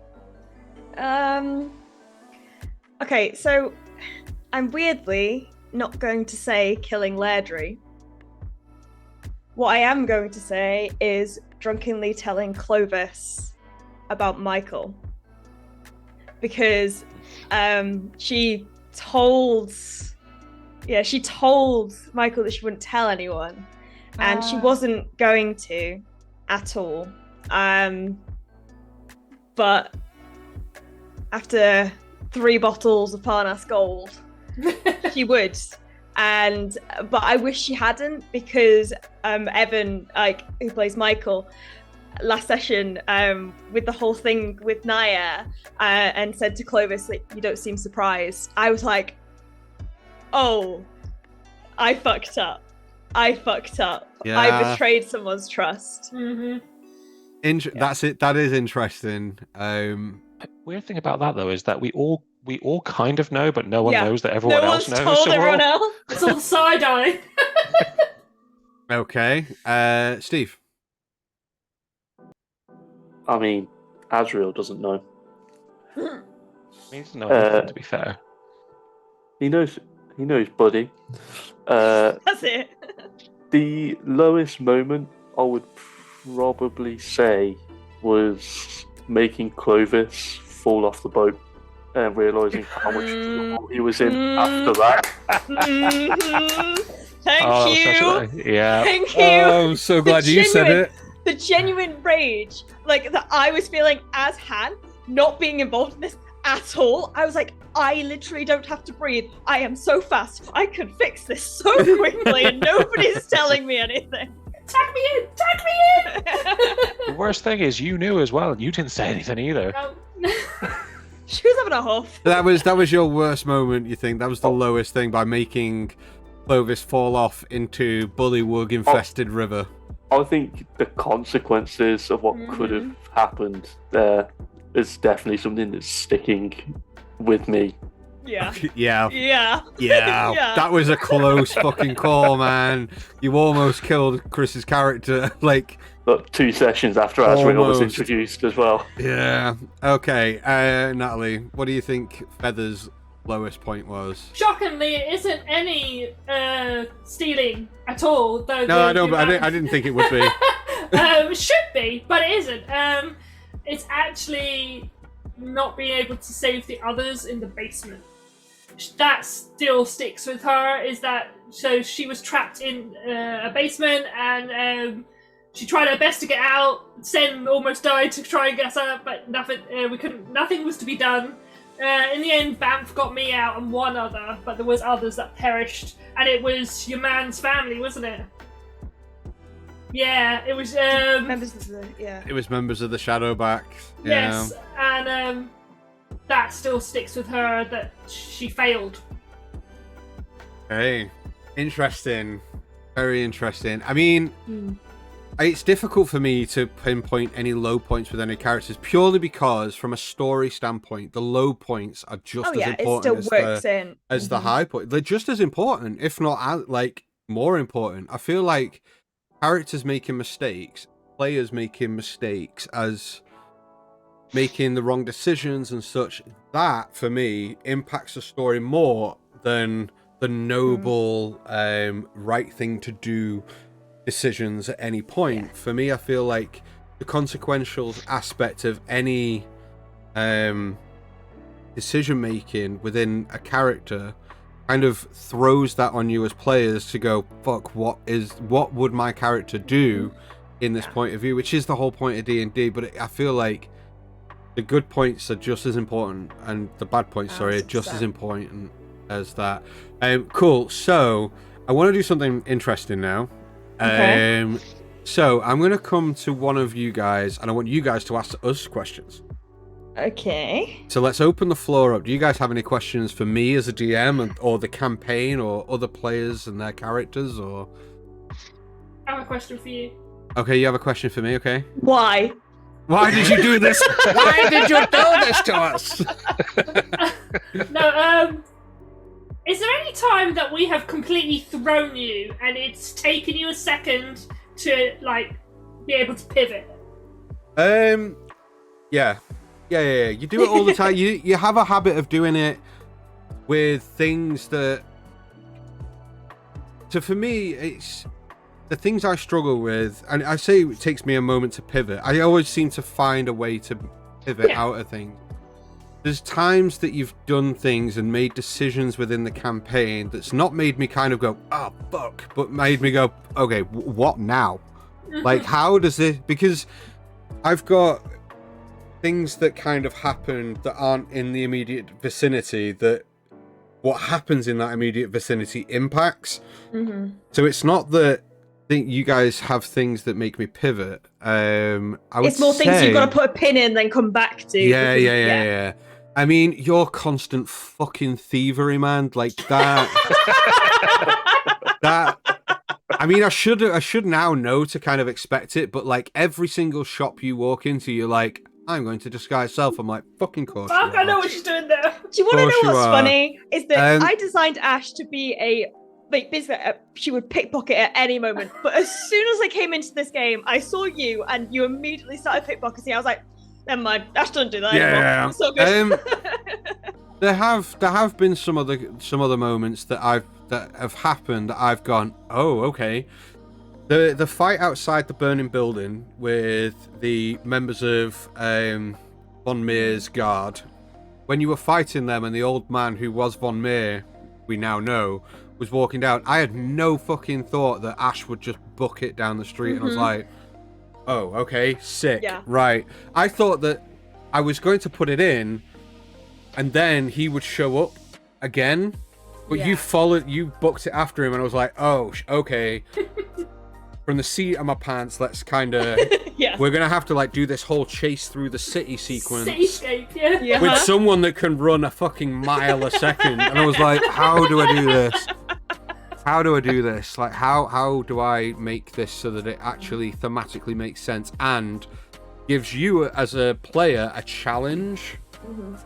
Another thing that I didn't account for was Sen running into that fucking building when it was on fire. I didn't plan for that at all. I thought the building would come down. I didn't expect... I didn't expect you to go down. I set up the basement thing. I kind of planned for someone to go down there. I didn't plan for you to do it, but I planned for someone to go down and for that sequence of events to happen. What I didn't come to think about was the fact that Sen, being the selfless little heartthrob that he is, to almost sacrifice himself to try and keep up a burning building. I didn't plan for that to happen. Something that I didn't plan to happen, but I'm glad it did, was Jove's reaction to Zayla. Yeah. Okay. When that happened, I wholeheartedly, and I hadn't planned for it, but I kind of expected you to go one of two ways. You were either going to succumb to the fact that she had imprinted on you, or you were going to, regardless of that fact, slay her there and then. Yeah.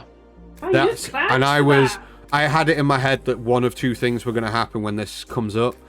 I'm so glad you chose the other option, because now I can kill her in front of you and hurt you even more. So that's how I would answer that question. There has been moments, but I feel that a lot of the times that you think you have fucking made me pivot, I've managed to just about go with it enough that you guys don't realize you've made me pivot. Fair enough. Anybody I have else? a question for everyone. Okay. As people, who's your favorite character you've played in a D&D game? Ooh, And a brief interesting. description about them.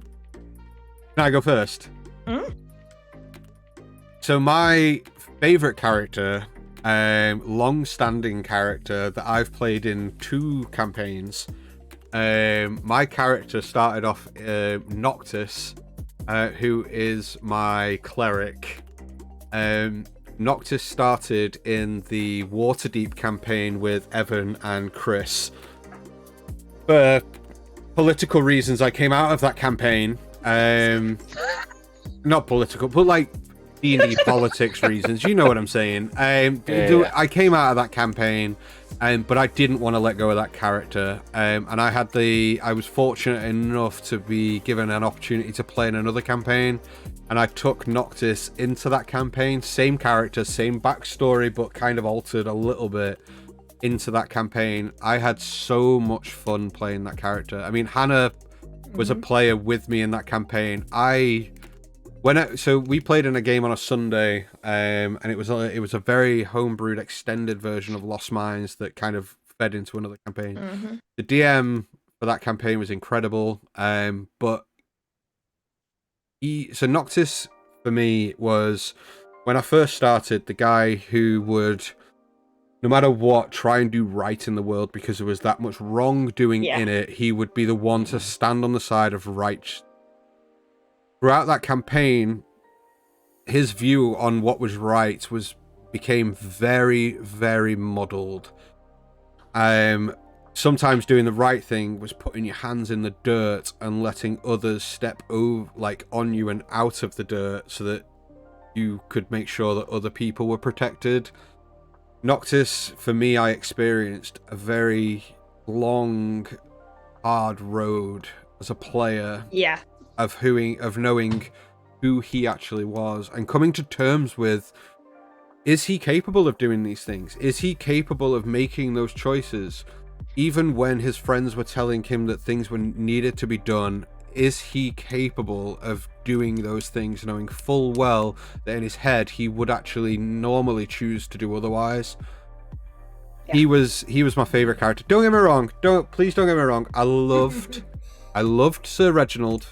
Oh, Reggie. I do love Reggie, and I do love him for different reasons because he was a completely different character to one. Oh, yeah. But for me, there was so much of myself in Noctis. Yeah. And I played him for a long time. I played him for like 2 years. I played him for an awful long time, so I got to know that character very, very well. But he was my favorite character. So I played a campaign on a Monday. It's actually the first time I played with Dan. He briefly played in this campaign, so he knows Nyx, who is a sea elf monk, way of the dragon, ascended dragon. And she is by far my favorite character I've ever played because she has evolved so much. So she was just this absolute tearaway, but now she's almost settled down. She's got a wife, so she's married one of the other characters that was. Oh, I love that. Nice. It's the first time I've ever had a relationship with another character. It's odd flirting with your friends in D&D. It's odd because I know this woman. It's great. It's brilliant.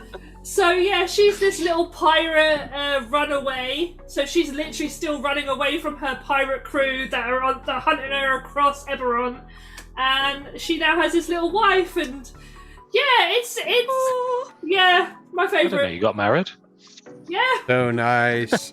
Okay, let's go to, who wants to go next? Go on, Steve, because I'm still trying to remember things. I'm going to be really soppy and say Sen was my favourite character I've ever played in D&D. Yeah. Something completely different to what I normally play, which would be a cleric. Instead I chose a fighter. And just being that sort of selfless, emotionless but selfless, sort of almost how we saw Guardian to especially Feathers, who liked putting herself in harm's way. Yes. Yeah.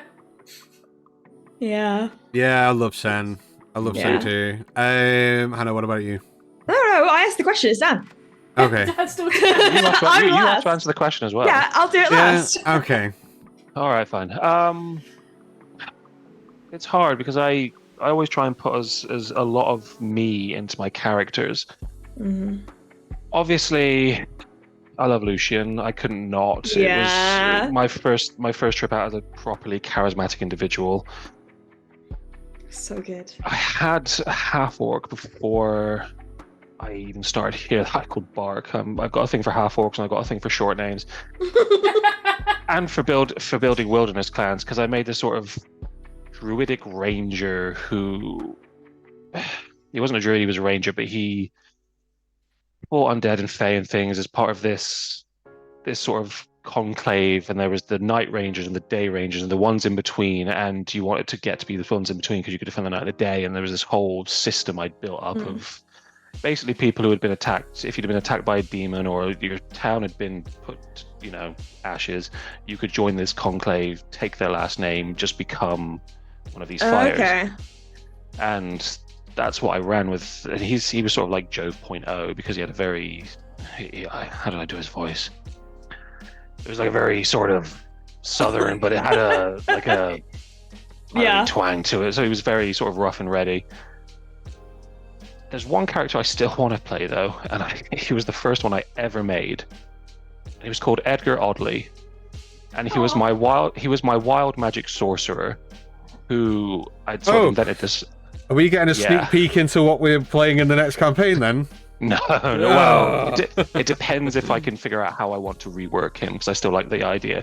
So basically, I'd come up with this idea that he was just like a normal bloke, and he worked in this huge vault that stored things for all the sort of rich people in the world, and these drow brought something in, and it went off, and he was thrown between the realms into the weave, into the magic, and just sort of soaked it up for like the longest time.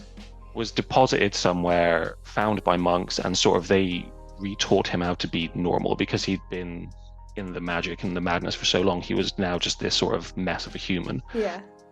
And I based it on the idea that magic, you can control it, but it was more about, so I tried to work all the different ones. So like what's it called, evocation magic was all about shapes. The one about defense is all about touch. The one about illusion is all about feeling. And magic had feelings and emotions and things behind it that that he worked into his magic, so he could feel confident using it, even though he knew at a moment's notice the wild magic table could just in his face. Like that. And I'm gonna work him and bring him back at some point. But yes, I have a few. Okay. And of course I love Jove because he is my longest running character so far. Okay. Okay, so that's my own question. I think, oh god, right. I want to say Gideon because I love playing them, and it's really fun to play a charismatic character when I very rarely do. They are extremely outgoing, classic kind of. Well, they're a bard, but they're also a pirate on an airship. And basically, I originally created Gideon when I was in a short-term Ravnica game. And I went full into it because I loved the Ravnica world. I love like what then became the cyberpunk element in the cyberpunk one shot that Chris ran for us a while ago. I just love that aspect of it. But I also have to say Ash is my longest running character beyond even just this game, because I played a previous version of her in a different game where she was actually way of the 4 elements and didn't have a Scottish accent. It was very much like she was like the baby Ash. She was the Ash I didn't really know who she was, and then she's grown into the Ash you see before you today. No, but the growth, even just since meeting the guys in Candlekeep of Ash, has been immense, and the complete change in development since my previous version of Ash. Like, she obviously will always hold a big part in my heart. I love that. I love that so much. Okay, so I realise that we're getting towards the end of tonight's little conflab. So I want to ask you guys a question. That I want you guys to ask me a question in a way. So the question is there anything that you want to know about the campaign that you don't already know now? Oh.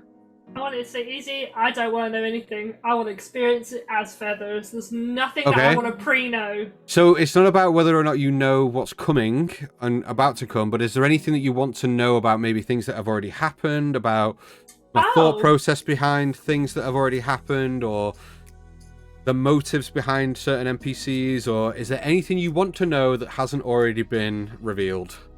Yes. If there is things that I can't answer, I will tell you I can't answer. I mean, you absolutely cannot answer this. What the fuck is up with that regarding Michael and Ash? I can't answer that. Okay, let's go around the table then. Is there anything that you want to know about things that have already happened or things that may happen that I might be able to allude to?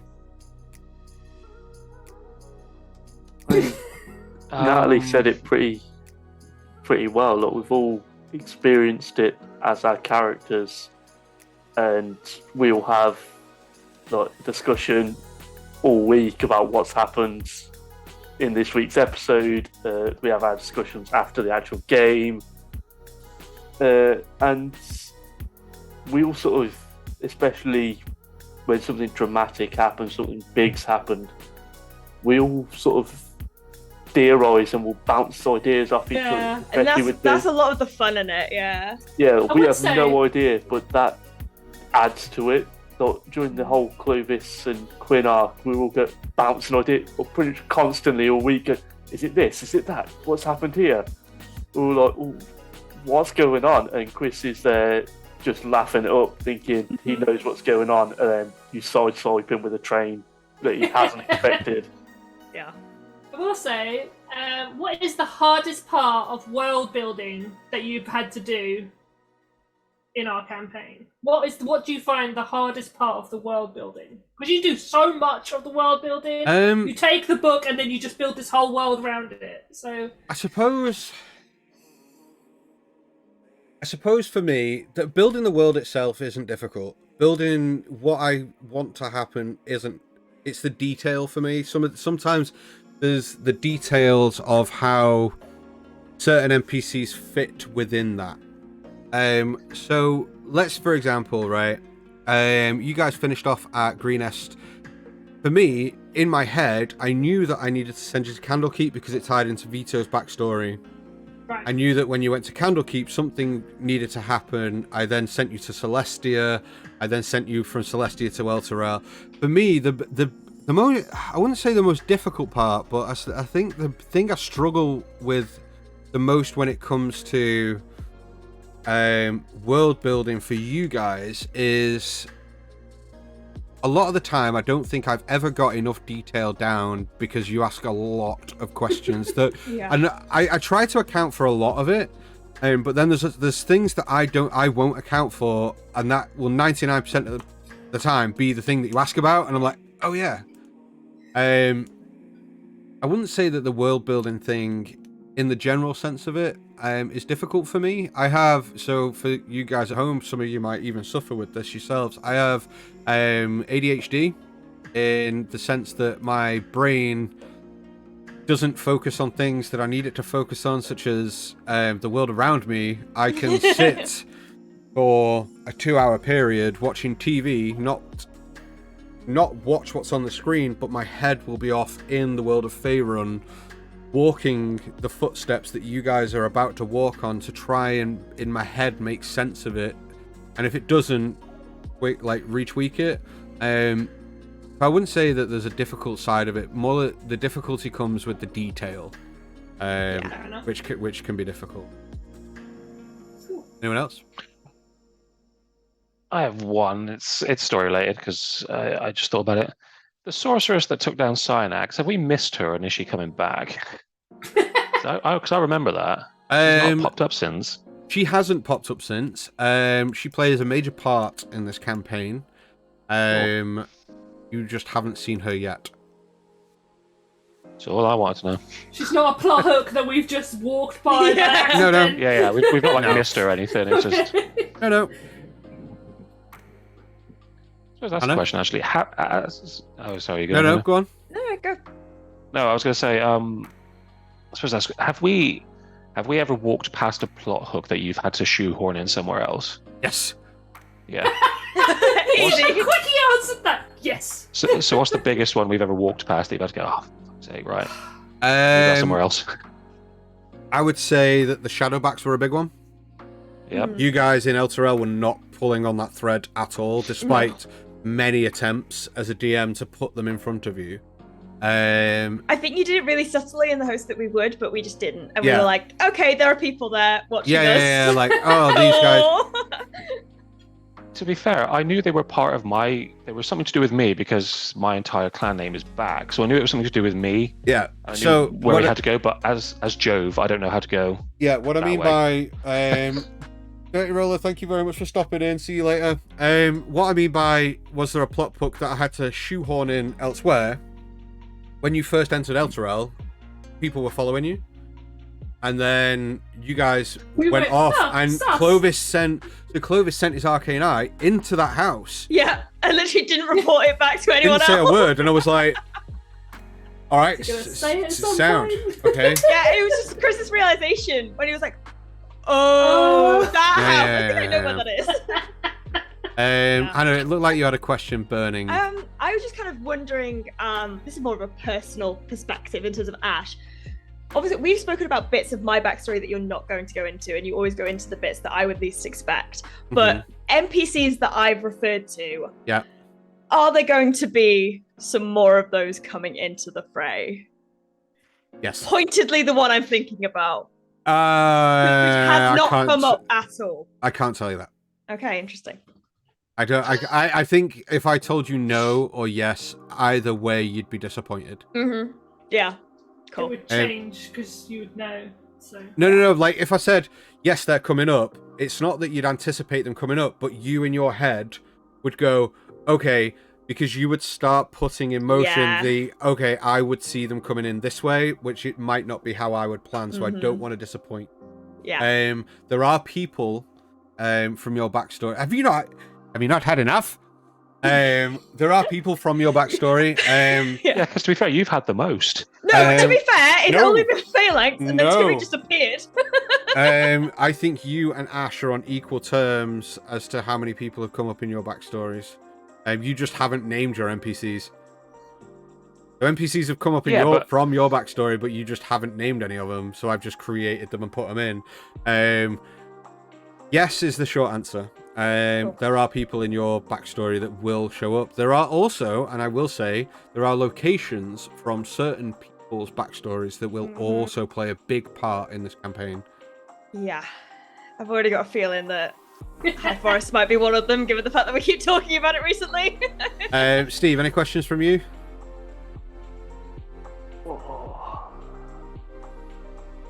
Not that I can think of off the top of my head. We've all asked pretty extensive questions to each other. And the people watching have covered most of the ones that I would immediately... We have plenty of questions in the locker for the next session of Last Orders, such as which character flavouring have you enjoyed the most? Who in your party would you trust the most with your life? What is your character most envious about regarding anyone in the party? What have you had the most fun with in this campaign? There's lots and lots and lots and lots of questions that I've got in the locker for the next episode of the Last Orders. I think that will wrap it up for tonight. Yeah. I just want to say a huge thank you to everyone that's joined us tonight, new viewers and old, for jumping in and listening to us dive a little deeper into this campaign and this world that not only I but we have created. I do, without kind of want to get emotional and soppy and stuff, but I just want to say, like, for me as a DM to see you guys as players dive into this as much as you have, and for you guys at home to watch us every single week, it honestly warms my soul, because I put a lot of hard work and effort into creating the story that these guys are playing through, and you guys get to watch, and I'm so proud of these guys as players to have created such fantastical characters that you guys get to watch every week, and watch this story unfold before us.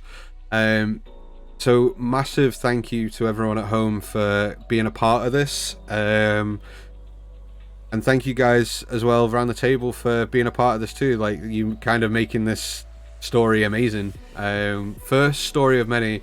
The next time we have Last Orders, I might just give you a sneak peek as to what the next campaign might be. Oh, that's exciting! Now I'm going to have to be on the next episode. I you Well, tried to me. What I might do is I might just check the roster and see if you're actually up for next time. Guys, please stick around on the stream. Even when we're gone, we're going to go and raid a channel called Geekly Inc. I've watched them a few times myself before. They're an amazing group of role players, amazing group of individuals. Please stick around. We're going to go and raid them in just a moment. But from all of us here at Tales on Tap, we love you very much. Thank you so much for being a part of tonight. For our very first Thursday stream, it's been amazing having you guys here with us, asking us questions and giving us the opportunity to talk more about the people that we're enjoying this with. So thank you so much. We're going to end the session and the stream there tonight, but we're about to go and raid Geekly Inc. Make sure you put lots of hype in their chat. Tell them that you come from Tales on Tap, and we will see you not next Thursday, but the Thursday after, when we kick off the Spelljammer campaign. We will also Tuesday. see you on Valentine's Day for our next episode of the We main will. campaign. We're all gonna cast our partners aside and play D&D for the night. So yeah, fuck it. Yes. Guys. All those partners.